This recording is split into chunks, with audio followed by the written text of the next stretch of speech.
ಸ್ನೇಹಿತರೆ, ಚರಿತ್ರೆಯ ಮತ್ತೊಂದು ವಿಡಿಯೋಗೆ ನಿಮಗೆಲ್ಲ ಪ್ರೀತಿಯ ಸ್ವಾಗತ. ಇರಾನ್ ಮೇಲೆ ಅಮೆರಿಕ ಇಸ್ರೇಲ್ ದಾಳಿ ಮುಂದುವರೆದಿದೆ. ನಿತ್ಯ ನೂರಾರು ಕ್ಷಿಪಣಿಗಳು ಎರಡೂ ಕಡೆಯಿಂದ ಉಡಾವಣೆ ಆಗ್ತಾ ಇದೆ. ಇತ್ತ ಅಮೆರಿಕ ಇಸ್ರೇಲ್ ಮೇಲಿನ ಸಿಟ್ಟಿಗಾಗಿ ಇರಾನ್ ಮಧ್ಯಪ್ರಾಚ್ಯದ ಯುಎಸ್ ಸಹವರ್ತಿ ರಾಷ್ಟ್ರಗಳ ಮೇಲೂ ತನ್ನ ಆಟಾಟೋಪ ತೋರಿಸ್ತಾ ಇದೆ.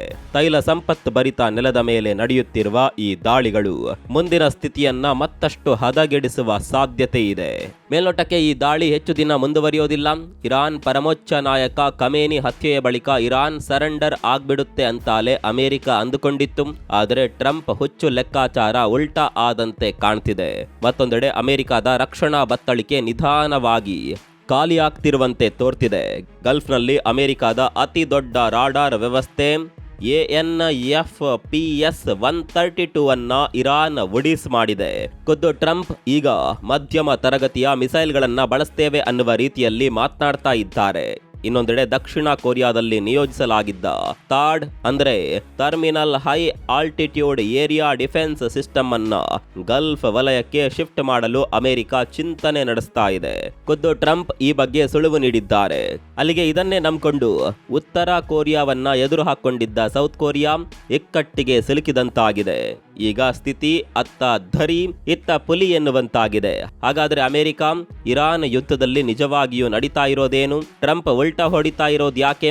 ಯುಎಸ್ ಲೆಕ್ಕಾಚಾರ ತಪ್ಪಿದ್ದಲ್ಲಿ ಟ್ರಂಪ್ ನಂಬಿಕೊಂಡು ಅಡಕತ್ತರಿಯಲ್ಲಿ ಸಿಲುಕಿದ್ವ ಗಲ್ಫ್ ರಾಷ್ಟ್ರಗಳು ಇನ್ನು ಮುಂತಾದ ವಿಚಾರಗಳನ್ನ ಇಂದಿನ ಈ ವಿಡಿಯೋದಲ್ಲಿ ನೋಡೋಣ.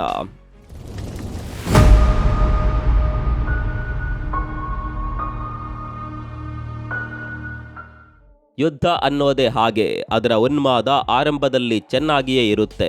ಆದರೆ ಸಮರದ ಪರಿಣಾಮಗಳು ಘನ ಘೋರವಾಗಿರ್ತಾವೆ. ಎಂಥದ್ದೇ ಬಲಶಾಲಿ ರಾಷ್ಟ್ರವಾಗಿರಲಿ ಯುದ್ಧ ಅನ್ನೋದು ಹಿಂಡಿ ಹಿಪ್ಪೆ ಮಾಡುತ್ತೆ. ಆದರೆ ಟ್ರಂಪ್ ರಂತಹ ಹುಚ್ಚು ಅಧ್ಯಕ್ಷನ ಹಿಡಿತದಲ್ಲಿ ಅಮೆರಿಕ ತಾನು ಹಾಳಾಗೋದಲ್ಲದೆ ತನ್ನ ಜೊತೆಗಿರುವ ಇತರರನ್ನ ಕೂಡ ಹಾಳು ಮಾಡ್ತಿದೆ. ಕಳೆದೊಂದು ವಾರದಿಂದ ನಡೀತಾ ಇರುವ ಇರಾನ್ ವಿರುದ್ಧದ ಕಾರ್ಯಾಚರಣೆ ನಿಲ್ಲುವ ಲಕ್ಷಣಗಳು ಕಾಣಿಸ್ತಾ ಇಲ್ಲ. ಇದು ಸಂಪೂರ್ಣವಾಗಿ ಯುದ್ಧದ ಸ್ಥಿತಿಗೆ ಹೊರಳಿದಂತೆ ಕಾಣ್ತಿದೆ. ಪರಮೋಚ್ಚ ನಾಯಕನ ಹತ್ಯೆಯ ಬಳಿಕ ಇರಾನ್ ಮೆತ್ತಗಾಗುತ್ತೆ, ಮಾತುಕತೆಗೆ ಬರುತ್ತೆ ಅಂತ ಅಮೆರಿಕ ಭಾವಿಸಿತ್ತು. ವೆನಿಜುವೆಲಾದಲ್ಲಿ ಮಾಡಿದಂತೆ ಇಲ್ಲಿಯೂ ತಮ್ಮ ಕೈಗೊಂಬೆಯ ಸರ್ಕಾರ ಸ್ಥಾಪಿಸಬಹುದು, ಗಲ್ಫ್ ವಲಯದಲ್ಲಿ ಮತ್ತಷ್ಟು ಹಿಡಿತ ಸಾಧಿಸಬಹುದು ಅಂತ ಅಂದುಕೊಂಡಿದ್ರು. ಆದರೆ ಹಾಗೆ ಆದಂತೆ ಕಾಣ್ತಿಲ್ಲ. ಟ್ರಂಪ್ ಲೆಕ್ಕಾಚಾರ ಉಲ್ಟಾ ಹೊಡಿತಿದೆ. ಖಮೇನಿ ಸಾವಿನ ಬಳಿಕ ಈಗ ಮತ್ತಷ್ಟು ವ್ಯಗ್ರವಾಗಿರುವ ಇರಾನ್ ಪಡೆಗಳು ಅಮೆರಿಕದ ವಾಯುನೆಲೆಗಳನ್ನ ಗುರಿಯಾಗಿಸಿಕೊಂಡು ಅಗ್ರೆಸಿವ್ ಆಗಿ ದಾಳಿ ನಡೆಸ್ತಾ ಇವೆ. ಅದಕ್ಕೆ ಸಾಕ್ಷಿ ಅನ್ನುವ ಹಾಗೆ ಇರಾನ್ನ ಇಸ್ಲಾಮಿಕ್ ರೆವಲ್ಯೂಷನರಿ ಗಾರ್ಡ್ ಕಾರ್ಪ್ಸ್ ಕೊಲ್ಲಿ ರಾಷ್ಟ್ರಗಳಲ್ಲಿರುವ ಅಮೆರಿಕ ಸೇನಾ ನೆಲೆಗಳು, ರಾಯಭಾರಿ ಕಚೇರಿಗಳನ್ನೇ ಗುರಿಯಾಗಿಸಿಕೊಂಡು ದಾಳಿ ಮುಂದುವರೆಸಿದೆ. ದೋಹಾ, ಮನಾಮಾ, ದುಬೈ ಹಲವು ಕಡೆ ಇರಾನ್ ಕ್ಷಿಪಣಿ, ಡ್ರೋನ್ ದಾಳಿ ನಡೆಸಿದೆ. ಮೇಲ್ನೋಟಕ್ಕೆ ಅಮೆರಿಕ ದಾಳಿಯನ್ನ ಕಡಿಮೆ ಮಾಡಿಲ್ಲ. ಇಸ್ರೇಲ್ ಜೊತೆ ಸೇರ್ಕೊಂಡು ಯುಎಸ್ ಮಿಸೈಲ್ಗಳು ಉಡಾವಣೆ ಆಗ್ತಾನೇ ಇವೆ. ಆದರೆ ಟ್ರಂಪ್ ಆಡಿರುವ ಮಾತುಗಳು ಇದೀಗ ಯುಎಸ್ ನ ಅಂತರಂಗವನ್ನ ತೆರೆದಿಡ್ತಿದೆ. ಹೀಗಾಗಿ ಟ್ರಂಪ್ ಪಡೆಗಳಿಗೆ ಹಿನ್ನಡೆ ಆಗ್ತಾ ಇದೆಯಾ ಅನ್ನುವ ಅನುಮಾನ ಶುರುವಾಗಿದೆ. ಹಾಗಂತ ಈಗಲೇ ಎಲ್ಲವನ್ನ ಹೇಳೋದಕ್ಕೆ ಸಾಧ್ಯವಿಲ್ಲ. ಆದರೆ ಸಣ್ಣದೊಂದು ಹಿನ್ನಡೆಯ ಕಂಪನ ಶುರುವಾಗಿರೋದಂತೂ ಸತ್ಯ. ಹಾಗಂತ ಇದನ್ನೇನು ನಾವೇ ಹೇಳ್ತಾ ಇಲ್ಲ, ಅಮೆರಿಕದ ಮಾಧ್ಯಮಗಳೇ ಈ ವರದಿಯನ್ನ ಮಾಡ್ತಿವೆ. ಖುದ್ದು ಯುಎಸ್ ಅಧ್ಯಕ್ಷರಿಗೆ ಇರಾನ್ ಇಷ್ಟೊಂದು ದೊಡ್ಡ ಪ್ರಮಾಣದಲ್ಲಿ ಕೌಂಟರ್ ಅಟ್ಯಾಕ್ ಮಾಡುತ್ತೆ ಅಂತ ಗೊತ್ತಿರಲಿಲ್ಲ. ಅಷ್ಟರ ಮಟ್ಟಿಗೆ ಇರಾನ್ ಪಡೆಗಳು ಪ್ರತಿ ದಾಳಿ ಮಾಡ್ತಿವೆ. ಇಡೀ ಗಲ್ಫ್ ವಲಯವನ್ನೇ ಇರಾನ್ ತನ್ನ ದಾಳಿಗೆ ಒಳಪಡಿಸ್ತಾ ಇದೆ. ಇರಾನ್ ಶಾಹೀದ್ ಡ್ರೋನ್ ಮಾದರಿಯ ಕ್ಷಿಪಣಿಗಳನ್ನ ಯಥೇಚ್ಛವಾಗಿ ಹೊಂದಿದ್ದು ಅವುಗಳನ್ನ ನಿರ್ಣಾಯಕವಾಗಿ ಬಳಸ್ತಾ ಇದೆ. ಇನ್ನು ಟ್ರಂಪ್ ಎಂದಿನಂತೆ ಇದನ್ನ ಸಹ ಉಡಾಫೆಯಾಗಿ ತೆಗೆದುಕೊಂಡಿದ್ದಾರೆ.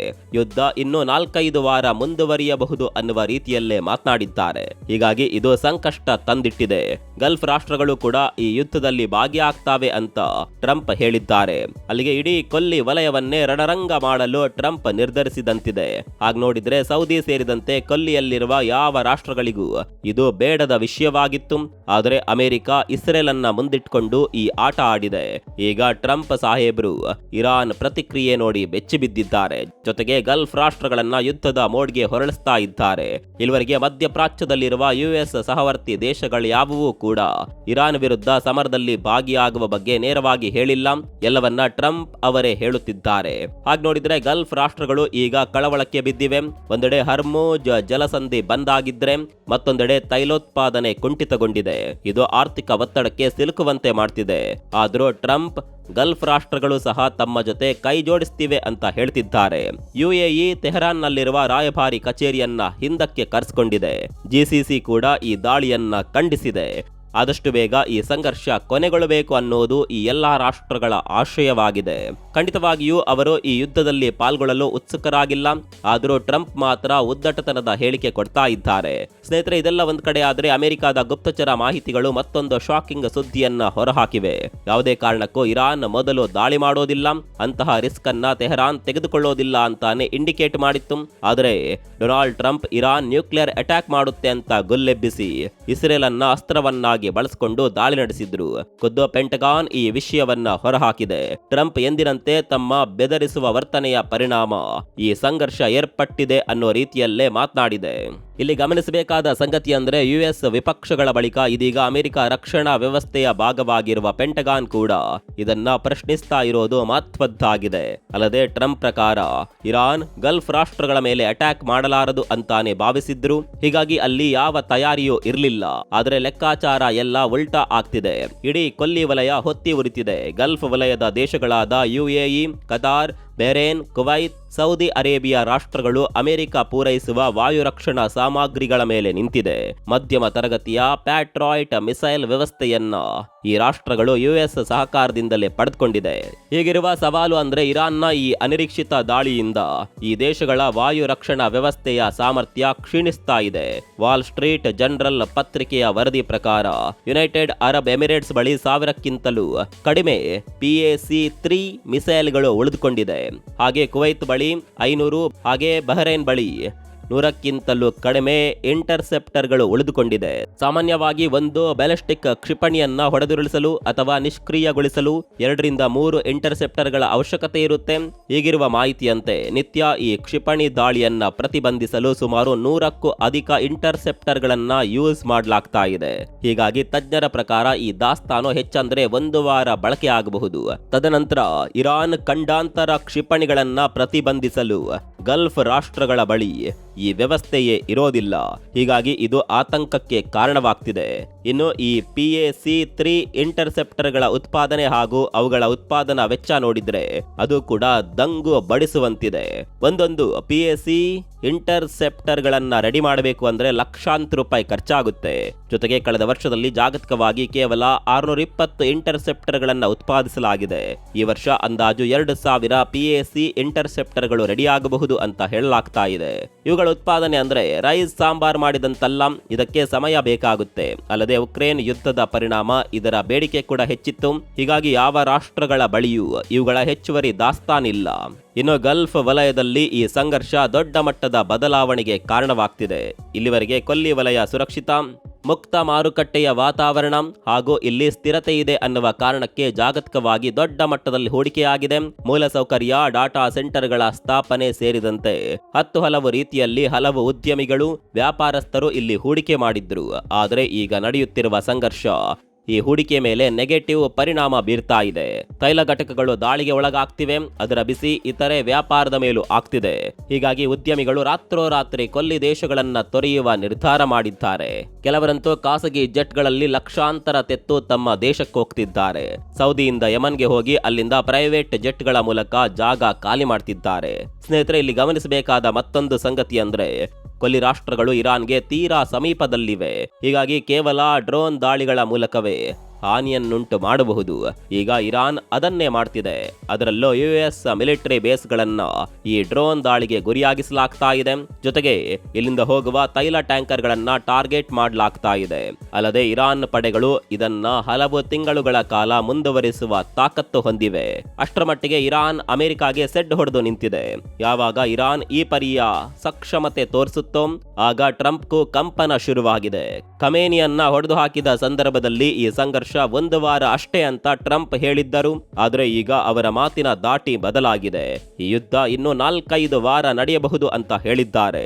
ಜೊತೆಗೆ ಇರಾನ್ ಮೇಲಿನ ದಾಳಿ ಅಲ್ಲಿನ ಜನರಿಗೆ ಸ್ವಾತಂತ್ರ್ಯ ಕೊಡಿಸುವುದಾಗಿತ್ತು. ಇರಾನಿ ಜನರ ಒಳತಿಗಾಗಿ ಖಮೇನಿಯನ್ನ ಹತ್ಯೆ ಮಾಡಲಾಯಿತು ಅಂತ ಟ್ರಂಪ್ ಹೇಳಿದ್ರು.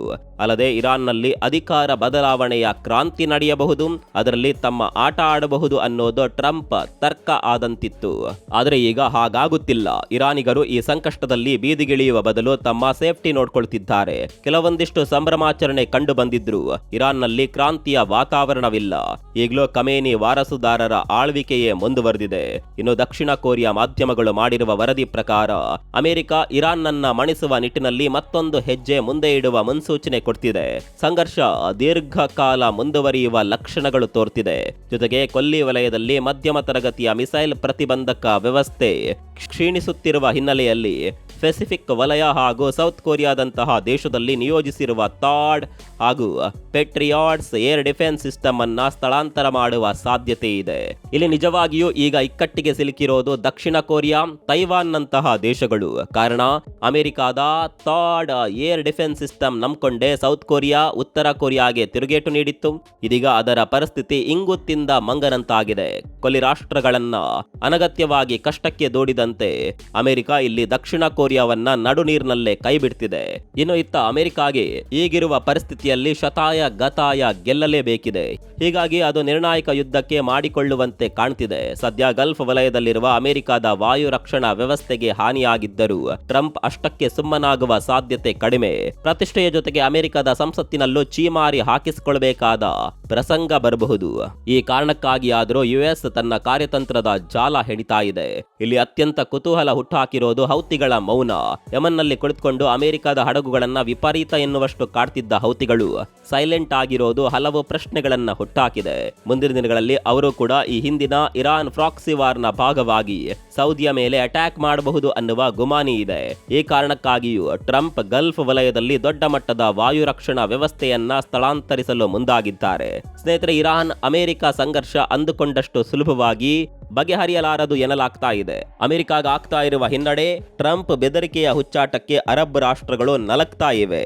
ಈಗ ಬಂದಿರುವ ಮಾಹಿತಿ ಪ್ರಕಾರ Islamic Revolutionary Guard Corps Hormuz ಜಲಸಂಧಿ ತನ್ನ ನಿಯಂತ್ರಣದಲ್ಲಿದೆ ಅಂತ ಹೇಳ್ಕೊಂಡಿದೆ. ಯಾವುದಾದರೂ ಕೊಲ್ಲಿ ರಾಷ್ಟ್ರಗಳ ಹಡಗುಗಳು ಇಲ್ಲಿಂದ ದಾಟಲು ಯತ್ನಿಸಿದ್ರೆ ಉಡಾಯಿಸೋದಾಗಿ ಬೆದರಿಕೆ ಹಾಕಿದೆ. ಇನ್ನು ಇತ್ತ ಇದಕ್ಕೆ ಕೌಂಟರ್ ಅನ್ನುವ ಹಾಗೆ ಟ್ರಂಪ್ ಕೂಡ ತೈಲ ಟ್ಯಾಂಕರ್ಗಳಿಗೆ ಭದ್ರತೆ ಒದಗಿಸುವ ಮಾತನಾಡಿದ್ದಾರೆ. ಜೊತೆಗೆ ಇರಾನ್ ಒಂದು ಜಲಂತರ್ಗಾಮಿ ಸೇರಿದಂತೆ 17 ಹಡಗುಗಳನ್ನ ನಾಶಪಡಿಸಿದ್ದಾಗಿ ಯುಎಸ್ ಸೆಂಟ್ರಲ್ ಕಮಾಂಡ್ ಹೇಳ್ಕೊಂಡಿದೆ. ಒಟ್ಟಿನಲ್ಲಿ ತನ್ನ ತೆವಲಿಗೆ ಇಸ್ರೇಲ್ ಅನ್ನ ಅಸ್ತ್ರವಾಗಿಟ್ಕೊಂಡು ಇರಾನ್ ಮೇಲೆ ದಾಳಿ ನಡೆಸ್ತಾ ಇರುವ ಟ್ರಂಪ್ ಇಡೀ ಗಲ್ಫ್ ವಲಯವನ್ನೇ ಯುದ್ಧದ ಮಡುವಿಗೆ ದೂಡಿದ್ದಾರೆ. ಅಮೆರಿಕದ ಎಡವಟ್ಟಿಗೆ ಇಡೀ ಮಧ್ಯಪ್ರಾಚ್ಯ ಅನಗತ್ಯ ಯುದ್ಧವನ್ನ ಎದುರಿಸುವಂತಾಗಿದೆ. ಈ ಬಗ್ಗೆ ನಿಮ್ಗೆ ಏನನ್ಸುತ್ತೆ ಕಾಮೆಂಟ್ ಮಾಡಿ. ಮತ್ತೊಂದು ವಿಡಿಯೋದಲ್ಲಿ ಸಿಗೋಣ. ಅಲ್ಲಿವರೆಗೂ ನಮಸ್ಕಾರ.